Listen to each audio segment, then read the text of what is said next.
North Kashmir के Kupwara district के हंडवाड़ा इलाके के एक गांव में क्या अफसोसनाक वाक़या दरपेश आया है, उससे आप सब बखूबी वाकिफ़ हैं, बल्कि पूरा मुल्क उससे वाकिफ़ है। उसके बारे में मैं ज़्यादा क्या ही बोल लूँगा, पूरा मुल्क बोलने के लिए है। सिर्फ़ एक सवाल ज़हन में आता है कि ये सब बहुत देर से चल रहा है, क्या हमारी ज़िंदगी का ऐसे इवेंट्स एक नॉर्मल हिस्सा हमेशा के लिए बने रहेंगे? इसके बारे में मुख्तसर सी बात करूँगा मैं आज के एपिसोड में। और लद्दाख में एक किस्म का एक पॉलिटिकल क्राइसिस इरप्ट हुआ है। अब लद्दाख क्योंकि जम्मू कश्मीर का हिस्सा नहीं है, हम ज़्यादा बात नहीं किया करते हैं लद्दाख के बारे में, लेकिन इसको देखते हुए हम क्या लेसन्स लर्न कर सकते हैं जम्मू कश्मीर की बेहतरी के लिए, उसके बारे में मैं बात करूँगा। मेरा नाम ज़फ़र चौधरी है। कर्नल एक अपनी फार्मेशन के कमांडर होते हैं, मेजर भी एक बहुत बड़े ऑफिसर होते हैं, पुलिस इंस्पेक्टर और 2 सोल्जर और कुल मिला के 5 लोग जिनकी हलाकत हुई हंडवारा में। सरकमस्टांसेस, सीक्वेंस ऑफ इवेंट्स, उस सारी डिटेल में मैं आपको नहीं ले जाऊंगा क्योंकि आपने टीवी पे इसके एक नहीं, दो नहीं, बहुत सारे पहलू हैं, वो सारे आपने देख लिए हैं। एक और चीज़ जहन में आती है जिसके बारे में मैंने कुछ दिन पहले भी एक एपिसोड में बात की थी कि ये जो गोली का आदान प्रदान है, एक्सचेंज ऑफ जो गन फायर है, ये जम्मू कश्मीर ही वाहिद एक ऐसी जगह नहीं है दुनिया में जिसमें ये अफसोसनाक और शर्मनाक वाक़या हर आए दिन होते हैं और सालों दर सालों होते रहते हैं। दुनिया के और भी बहुत सारे हिस्से हैं जो सारा काम काज छोड़ के, दुनिया की बेहतर चीज़ें छोड़कर इन कामों में लगे हुए हैं। ऐसे दुनिया के बाकी हिस्सों में जब ग्लोबल पैंडेमिक जैसी चीज़ आती है, कोरोना वायरस जो ग्लोबल स्केल के ऊपर एक हेल्थ क्राइसिस बनता है, उसमें क्या किस तरह से डिफरेंट साइड्स रिस्पॉन्ड करती हैं, मिलिटेंट सोसाइटीज़, बाकी लोग किस तरह से रिस्पॉन्ड करते हैं और हम उस तरह से क्यों नहीं रिस्पॉन्ड करते, ये भी एक इम्पॉर्टेंट इशू है रिफ्लेक्शन के लिए। और रमज़ान का महीना, ये हमारे भी जो पिछले 20-30 साल का जो रिसेंट हिस्ट्री है कन्फ्लिक्ट की, उसमें रमज़ान के महीने में किस तरह से रिस्पॉन्ड किया करते थे सिचुएशन को, वैसे यहाँ पे क्यों नहीं होता, इसके ऊपर मेरे ख्याल से किसी दिन एक कंप्लीट एपिसोड या 2 एपिसोड या उससे भी ज़्यादा तफसील से बात की जाने की ज़रूरत है क्योंकि ये हम सब की सिक्योरिटी, पीस, अमन के मुतल्लक सारी बात है। आज मैं इस तफसील में नहीं जाना चाहूँगा, बहुत ही मुख्तसर बात करूँगा मैं। आज का दिन है ट्रिब्यूट्स का, ट्रिब्यूट्स उन सोल्जर्स को जिन्होंने अपनी लाइन ऑफ ड्यूटी में लड़ते हुए अपनी जान का सेक्रीफाइस दिया। आज का दिन है कंडोलेंसेस का, उनकी फैमिलीज़ के तई, उनके रिश्तेदारों के तई, उनके दोस्तों के तई, और जिन फॉर्मेशन से वो बिलोंग करते थे, आर्मी से या जम्मू कश्मीर पुलिस से, उन सब के तई कंडोलेंसेस का मौका है, खराज अकीदत और उनके साथ हमदर्दी का मौका है, आज का दिन है। और आज का दिन है क्रिटिसिज्म का और कंडेमनेशन का। जाहिर सी बात है, पाकिस्तान को क्रिटिसाइज़ करने के लिए, कंडेम करने के लिए, टेररिस्ट ग्रुप को क्रिटिसाइज़ करने के लिए, कंडेम करने के लिए, और कल का दिन एक अच्छा होगा, तो लिहाजा आज के दिन में हम जय हिंद करके अपना पेट्रियटिज़म पूरा बता के हम आगे निकल पड़ते हैं। लेकिन मैं इस सारी चीज़ से पूरी तरह से मुत्फिक नहीं हूँ। मुझे बड़े अफसोस के साथ, बड़े दुख के साथ ये बात कहनी पड़ रही है कि this is not how stories complete. ये एक हर दिन कुछ होता है, उसके बाद हम ये सारी जो ये मैंने बताया है, ये एक SOP बताया है मैंने, ये एक प्रोटोकॉल है, ये हम फॉलो करते हैं। फॉलो करके पहले हमारा ट्रिब्यूट्स होगा, फिर हमारा कंडोलेंसेस होगा, फिर हमारा क्रिटिसिज्म होगा, फिर हमारी कंडेमनेशन हुई, उसके बाद हमने जय हिंद किया, उसके बाद कुछ दिन एक रिलेटिवली पीसफुल माहौल रहेगा, उसके बाद कोई फिर से एक इंसिडेंट होगा, हम सारी उसी प्रोटोकॉल को दोबारा से रिपीट करेंगे और ज़िंदगी के अगले हिस्से में चले जाएंगे। मैं समझता हूँ, मुझे इस चीज़ का अंदाज़ा है कि यही चीज़ें हैं हमारे खाते में, हम इसी तरह से इसको निपटा सकते हैं। मैं कोई डिफेंस एनालिस्ट या एक्सपर्ट नहीं हूँ, मैं स्ट्रेटेजिक अफेयर्स का भी कोई बहुत बड़ा एक्सपर्ट नहीं हूँ, मैं रिटायर्ड फ़ौजी भी नहीं हूँ, मैं किसी जो कन्फ्लिक्ट का थिएटर है उसमें भी जाकर मैंने अंदर से नहीं देखा चैलेंजेस किस किस्म के हैं। लिहाजा मैं कोई एक्सपर्ट बात नहीं कर लूँगा कि आप इस्लामी स्लाइसिंग कर लें, आप फ़लाँ जगह पे ऐसे कंटेनमेंट कर लें, आप इसको इस तरह से रिटेलिएशन कर लें, मैं ये नहीं कहूँगा। मैं सिर्फ एक बात कहना चाहता हूँ मैं, कि मैंने कन्फ्लिक्ट को, जो पॉलिटिकल कन्फ्लिक्ट्स होते हैं, टेरिटोरियल कन्फ्लिक्ट्स होते हैं दुनिया भर में, इनको एज ए सब्जेक्ट मैंने बहुत करीब से स्टडी किया है और कई सालों तक मैंने स्टडी किया है। और दुनिया के कई हिस्सों में जहाँ पे ये कन्फ्लिक्ट्स होते हैं, वहाँ पे जाके कन्फ्लिक्ट में जो एंगेज्ड एक्टर्स हैं उनको करीब से देख के मैंने इसकी जानकारी, इसकी जो समझ है वो हासिल की है। जम्मू कश्मीर के मुतल्लिक मैंने बहुत बड़ा स्टडी किया है। मैंने हमेशा का, this is an on going process. हम में से खैर बहुत सारे लोग, सब लोग जो हैं, हम किताबें ना भी पढ़ें, हम कोई सेमिनार सर्किट में ना भी जाएं, हमारा एक्सपीरियंसेस ही यहाँ पे रहने का इतना है कि हमारे पास बहुत बड़ी जानकारी हासिल है। इन सारी चीज़ों को अपने जहन पे रखते हुए, इन सारी चीज़ों के मद्देनज़र रखते हुए, मैंने हमेशा ये बिलीव किया है, मैंने हमेशा इस बात में यकीन किया है कि 2014 के बाद जो हिंदुस्तान में गवर्नमेंट है और उसके बाद दोबारा 2019 में जो गवर्नमेंट री इलेक्ट हुई है, ये 47 से लेकर अब तक की एक सबसे अहम डिस्पेंसेशन ऐसी जो पोटेंशियल रखती है, जो पोटेंशियल रखती थी जम्मू कश्मीर में वायलेंस को पूरी तरह से हमेशा के लिए नॉर्मलसी रिस्टोर करने के लिए, हमेशा के लिए यहाँ पे पीस कायम करने के लिए, to the satisfaction of all parties involve. ये ऐसी गवर्नमेंट जिसमें आज भी मेरा विश्वास कायम है कि इस गवर्नमेंट में ये पोटेंशियल है कि ये जम्मू कश्मीर का माहौल अच्छा कर सकती है, पीस कायम कर सकती है, और पाकिस्तान के साथ भी तल्लुकात, अगर हिंदुस्तान के जम्मू कश्मीर के मफादात में अच्छे हैं तो पाकिस्तान के साथ भी तल्लुकात बेहतर कर सकती है। अगर हमारे मफादात में ही अच्छे नहीं हैं तो हम कौन होते हैं गवर्नमेंट को जाकर ये रिक्वेस्ट करने वाले कि भी साहब आप पाकिस्तान के साथ भी तल्लुकात ठीक कीजिए, रहने दीजिए। लेकिन हमारे यहाँ पे तो माहौल, हिंदुस्तान के हर कोने में, हर इंच ज़मीन में, हर शख्स के लिए सिक्योरिटी होनी चाहिए, माहौल अच्छा होना चाहिए, अमन होना चाहिए। तो लिहाजा ये मैं ये पब्लिक में ये चीज़ में मैं ये ज़रूर रख लूँगा कि इस गवर्नमेंट के पास पोटेंशियल है। अगर ये इश्यूज सारे खुले रखे जाने हैं कि ये पॉलिटिकल पॉइंट ऑफ व्यू से ठीक रहते हैं कि खुले रहें, किसी वक्त के ऊपर इनको देखेंगे, तो फिर ये ह्यूमैनिटी के लिए ये चीज़ अच्छी नहीं है। अब पिछले साल भर में आपने देखा कि कितने इम्पॉर्टेंट, कितने ड्रास्टिक, कितने बोल्ड पॉलिटिकल मेजर्स इस गवर्नमेंट ने लिए जम्मू कश्मीर की जो स्पेशल स्टेटस है उसको रिवोक करने के लिए, जम्मू कश्मीर के कॉन्स्टिट्यूशनल स्टेटस को तब्दील करने के लिए, जम्मू कश्मीर के एडमिनिस्ट्रेटिव प्रोफाइल को तब्दील करने के लिए जो बोल्ड मेजर्स इन्होंने लिए। एविडेंस है हम सब के सामने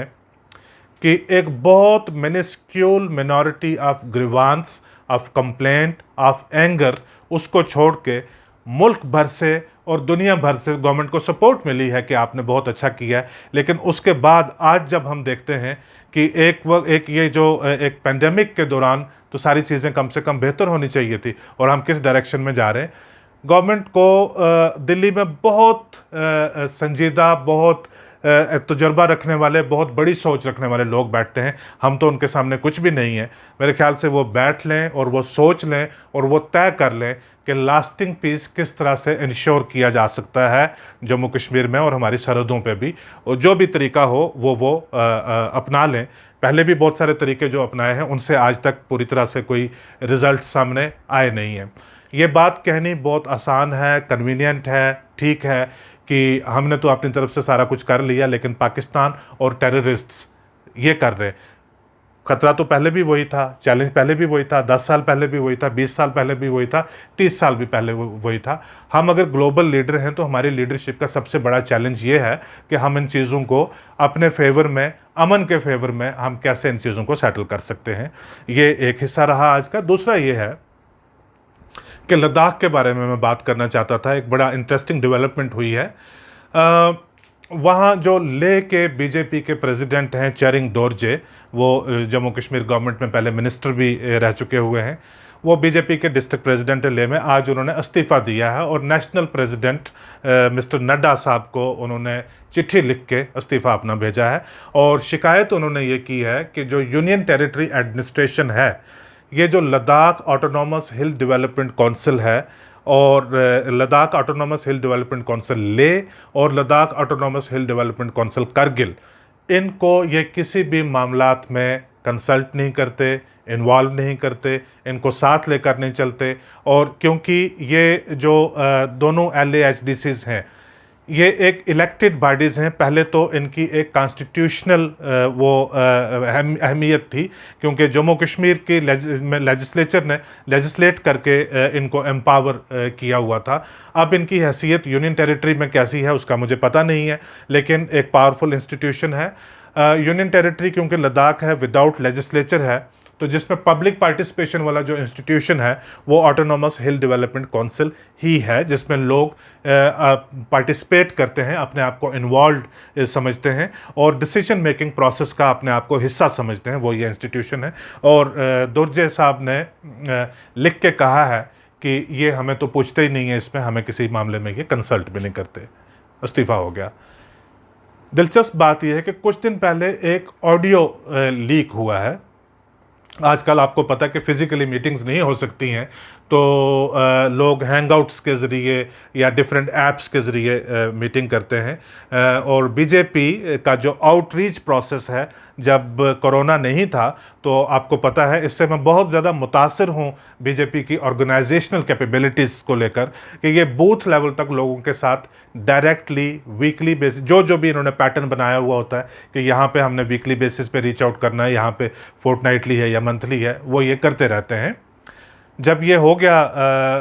लॉकडाउन हो गया, बावजूद उसके इन्होंने अपना वो जो एक नेटवर्क है, अपना सिस्टम है, उसको सस्पेंड नहीं किया। They are reaching out through video chats, उसके साथ बात करते हैं ये। उस वीडियो चैट में दोरजे भी हैं, उस वीडियो चैट में जो लद्दाख के मेंबर पार्लियामेंट हैं जमयंग सेतन नामग्याल, वो भी हैं, JTN जिनको बोलते हैं, और बाकी भी लद्दाख के लीडरान हैं, और जो बीजेपी के एक इम्पॉर्टेंट लीडर होते हैं स्टेट लेवल के, general secretary organisation Ashok Kaul, वो भी हैं, और नेशनल लीडरशिप जो है उनके साथ इनकी बात हो रही है। उसमें लगभग 15 मिनट के लिए मेंबर पार्लियामेंट बोलते हैं। वो क्या कहते हैं उससे पहले मैं आपको एक बात बता देता हूँ कि वो मशहूर कब हुए। He is a very young man, very dynamic person, शायद 30-32 साल इनकी उम्र रही होगी। इलेक्शन लड़ा, पार्लियामेंट में गए, और जब ये 5 और 6 अगस्त का जब डेवलपमेंट हो रही थी, तब इन्होंने वहाँ पे तकरीर की, इस किस्म की धुआंधार तकरीर की कि मुल्क में शायद ही कोई ऐसा सियासत में दिलचस्पी रखने वाला सज्जन रहा होगा जिन्होंने इसकी स्पीच को ना सुना हो और उसको ट्विटर पे, फेसबुक पे शेयर ना किया हो। और ये फिर दिल्ली के जो मीडिया, लटियंस मीडिया है, उसकी डार्लिंग बन गए। बहुत इनको इंटरव्यूज़ के लिए दावतें वगैरह आने लगी। ट्विटर के ऊपर इनका जो एक स्काई रॉकेटिंग जंप होता है वो हो गया, क्योंकि प्राइम मिनिस्टर साहब ने शाम को इनकी स्पीच शेयर कर दी। उन्होंने कहा कि ये मेरे यंग कुलीग हैं लद्दाख से, इनकी बातें सुनिए ये क्या कहते हैं। JTN साहब ने, मेंबर ऑफ पार्लियामेंट साहब ने ये कहा था कि ख़ास करके नेशनल कॉन्फ्रेंस की तनकीद की थी, और कश्मीर की जो बाकी पॉलिटिकल पार्टीज़ हैं उनकी तनकीद की थी। उनको कहा था कि आप दिल्ली से तो सारा कुछ ज्योग्राफी बताकर ले आते हो और लाकर सारा हड़प जाते हो आप श्रीनगर में, और हमें किसी प्रोसेस में इन्वॉल्व नहीं करते हो। इन्होंने पूरा एक अपना दुख से बताया था कि आप क्या वहाँ पे कम्युनलाइज भी सिचुएशन को करने को बता रहे हो, आप करगिल की क्या बात करते हो। 6 दुकानें हैं वहाँ पे मार्केट में, वो करगिल नहीं है, क्योंकि वो करगिल का ये है कि जो करगिल टाउन है दैट इज़ मुस्लिम मेजॉरिटी, लेकिन आप जंस्कार में जाते हैं तो वो बुद्धिस्ट मेजॉरिटी है। अनफॉर्चुनेटली ये जो हमारे कम्युनल चीज़ें हैं ये तो 47 से लेकर लगातार प्ले आउट होते ही आ रहे हैं। उन्होंने ये कहा था, और तब पूरे मुल्क को पता चला कि लद्दाख के साथ किस कदर ज़्यादती इस स्टेट के पूरे सिस्टम में थी, और उस ज़्यादती से उनको अलग यूनियन टेरिटरी बनकर आज़ादी मिल गई। और इस ज़्यादती, बहुत सारी ज़्यादती से मैं ख़ुद भी एतराफ़ करता हूँ कि लद्दाख की तरफ जिस किस्म की तवज्जो होनी चाहिए थी उस किस्म की तवज्जो नहीं मिली उनको। अब मेंबर ऑफ पार्लियामेंट ये कहते हैं, अपने ये जो ऑडियो लीक हुआ है उसमें ये कहते हैं कि ये जो यूनियन टेरिटरी एडमिनिस्ट्रेशन है, ये मेंबर ऑफ पार्लियामेंट से लेकर सरपंच तक ये किसी को पूछते ही नहीं है, ये किसी के साथ कोई बात ही नहीं करते, और ये किस तरह से ये सिस्टम चलेगा। दूसरी बात ये कहते हैं, ये 45 मिनट का ऑडियो है। दूसरी बात ये कहते हैं कि सारे लोग जो हैं वो बाहर से, कोट अनकोट बाहर से आए हुए हैं। और क्योंकि ये मैं कोट अनकोट इसलिए कहता हूँ क्योंकि ये मैं अपनी ज़ुबान से जम्मू कश्मीर के एतबार से नहीं कहना चाहता हूँ बाहर से आए हुए, क्योंकि फिर कोई डिजिटली लिंच कर देगा, वो कहेगा कि जम्मू कश्मीर में बाहर से लोग नहीं आ सकते। वो कहता है कि सारे के सारे लोग बाहर से आए हुए हैं, इनको तो लद्दाख की जो बुनियादी रियलिटीज़ हैं इनका पता ही नहीं है कि यहाँ के मामलात चलते कैसे हैं। और फिर कहते हैं कि रिगजिन सैमुअल भी तो बाहर से ही है, वो भी कौन सा लद्दाख का है। सारे के सारे लोग कौन, यानी लेफ्टिनेंट गवर्नर और जो एडमिनिस्ट्रेशन है, सारी जो सुपीरियर एडमिनिस्ट्रेशन जितनी भी है लद्दाख में, उनमें से लद्दाख का लोकल ऑफिसर कोई भी नहीं है सिवाय रिगजिन सैमुअल के। रिगजिन सैमुअल भी शायद उत्तर प्रदेश या किसी और रियासत की काडर के IAS ऑफिसर थे जो एक इंटर काडर ट्रांसफ़र के ऊपर जम्मू कश्मीर में आए थे कुछ साल पहले, और जम्मू कश्मीर में टूरिज़्म का सेक्रेटरी और साथ में उनको लद्दाख अफेयर्स का भी इंचार्ज बना दिया गया था। अब उन्होंने ऑप्ट आउट किया लद्दाख जाने के लिए, लिहाजा लद्दाख की जो सुपीरियर ब्यूरोक्रेसी है, जो एडमिनिस्ट्रेशन सारे को जो सिस्टम वहाँ पे चलाता है, उसमें जो लोकल लद्दाखी ऑफिसर हैं वो सिर्फ रिगजन सेम्फिल हैं, और उनके लिए भी ये कहते हैं कि ज़िंदगी भर इसने पढ़ाई, कैरियर, सर्विस सारी बाहर की है, इसको भी बुनियादी रियलिटीज़ का क्या पता है। तो बात क्या इसमें से हम देख रहे हैं कि जो तब्दीली हुई थी 5 अगस्त को, उसने जो होप्स हैं, बहुत सारे जो इग्नोर्ड कम्युनिटीज़, रीजन्स और जो पॉलिटिकल आइडेंटिटीज़ हैं, उनमें होप्स रिकेंडल की थी कि अब हमें जो एक लेवल प्लेइंग वो मिल जाएगा, और जो एक फीलिंग थी सबके जहन में कि कश्मीर की पॉलिटिक्स की जो हेजेमनी है हम पे, वो ख़त्म होगी। अगर ये मामले एड्रेस नहीं होते, उस तरह से वो चीज़ जिस तरह से लोग एक्सपेक्ट करते थे वो नहीं होते, तो उनमें नाराज़गी और ज़्यादा होती है। लद्दाख का तजुर्बा ये है कि ये तो कर दिया, उनको यूनियन टेरिटरी दे दी, लेकिन बाद में प्रोसेस में उनको इंक्लूड नहीं किया। अब उन्होंने एक बात और की कि कारगिल में बड़ी आपको हैरानगी होगी सुन के कि जो वहाँ पे हिल काउंसिल है वो है तो नेशनल कॉन्फ्रेंस की है, लेकिन बीजेपी की सपोर्ट हासिल है, लिहाजा हिंदुस्तान के किसी कोने में एक ऐसा अलायंस भी अभी मौजूद है। वहाँ पे कहते हैं किसी का कोई मामला था एक काउंसलर का, और वो एक पॉलिटिकल इशू था जिसको पॉलिटिकल लोकल लेवल के ऊपर सॉर्ट आउट करने की ज़रूरत थी, लेकिन एक यूनियन मिनिस्टर ने बराह रास्त जो पॉलिटिकल लीडरशिप है लोकल, उसको भी इग्नोर करके, MP को भी इग्नोर करके, डिस्ट्रिक्ट प्रेसिडेंट को इग्नोर करके, और जो हिल डेवलपमेंट काउंसिल के CEC होते हैं, चीफ एग्जीक्यूटिव काउंसलर, उनको भी इग्नोर करके डायरेक्ट डिप्टी कमिश्नर के साथ बात की कि भाई ये मामला सॉर्ट आउट करो। वो कहता है कि उससे हमारी जो लोकल जितनी पॉलिटिकल लीडरशिप है वो सारी साइड लाइन हो जाती है। ये मैं नहीं कह रहा हूँ, ये एग्जैक्ट अल्फाज हैं उनके, अगर आपको ज़रूरत हो तो मुझे पूछना, मैं आपको ये व्हाट्सएप पे भेज भी दूंगा। तो ये वो कहते हैं इससे ये कि भी पॉलिटिकल प्रोसेस में हमारी इन्वॉल्वमेंट नहीं है, इंक्लूजन नहीं है। ये उस जगह की मैं बात कर रहा हूँ जिसके लिए कॉन्स्टिट्यूशन में ये बताया गया है कि ये एक यूनियन टेरिटरी रहेगी विदाउट लेजिस्लेचर। जम्मू कश्मीर में 2 महीने के बाद पूरे 2 साल हो जाएंगे जब हमारे पास इलेक्टेड गवर्नमेंट नहीं है, लेजिस्लेचर नहीं है। उसके बाद बहुत सारी डेवलपमेंट्स हुई, ज़्यादातर लोगों ने उन सारी डेवलपमेंट्स को सपोर्ट कर दिया कि ये नेशनल इंटरेस्ट में हैं, और जो हिस्टोरिक इश्यूज जो पहली बहुत सारी गवर्नमेंट्स आउटरीच करके, ग्रेटर एम्पावरमेंट करके और ग्रेटर अपीसमेंट करके सॉर्ट आउट नहीं कर रही थी, अगर आज की ये हुकूमत इन इश्यूज़ को ऐसे सॉर्ट आउट करने की कोशिश करना चाहती है तो इसको सपोर्ट देनी चाहिए। वो तजुर्बा काफ़ी देर तक रहा, अब उसको 2 साल होने लगे। अब ये है कि कोविड-19 की वजह से जो डिलिमिटेशन का प्रोसेस है वो भी बहुत जल्दी शुरू होने की पॉसिबिलिटी नहीं है, लिहाजा पॉलिटिकल प्रोसेस को यहाँ पे री-इग्नाइट, री-इनिशिएट या रीस्टार्ट होने के लिए बहुत वक्त लगने वाला है। इन द मीनवाइल क्या ये बेहतर ना हो कि जो यहाँ की एडमिनिस्ट्रेशन है, वो जो इलेक्टेड रिप्रेजेंटेटिव हैं, क्या वो अर्बन म्यूनसिपैलिटीज़ में हैं या रूरल एरियाज़ में जो ग्राम पंचायत्स हैं, डेवलपमेंट काउंसिल्स हैं, जिनको प्राइम मिनिस्टर साहब ने खुद इंटरनेशनल लेवल के ऊपर बहुत ज़्यादा प्रोजेक्ट किया कि देखिए this is the real democracy that is coming up in Jammu and Kashmir, उनको क्यों ना आप डिसीजन मेकिंग प्रोसेसेस में इन्वॉल्व कर लें। और अगर आप उनको, अगर ब्यूरोक्रेसी नहीं इजाज़त देती है कि डेमोक्रेसी के जो ये इंस्टीट्यूशंस हैं इनको इन्वॉल्व किया जाए इसमें डिसीजन मेकिंग प्रोसेस में, तो कम से कम जो कोविड का चैलेंज है उसको कम्बैट करने का जो मैकेनिज़्म है, क्यों ना उसमें कमेटीज़ बना के कुछ लोगों को इन्वॉल्व किया जाए, ताकि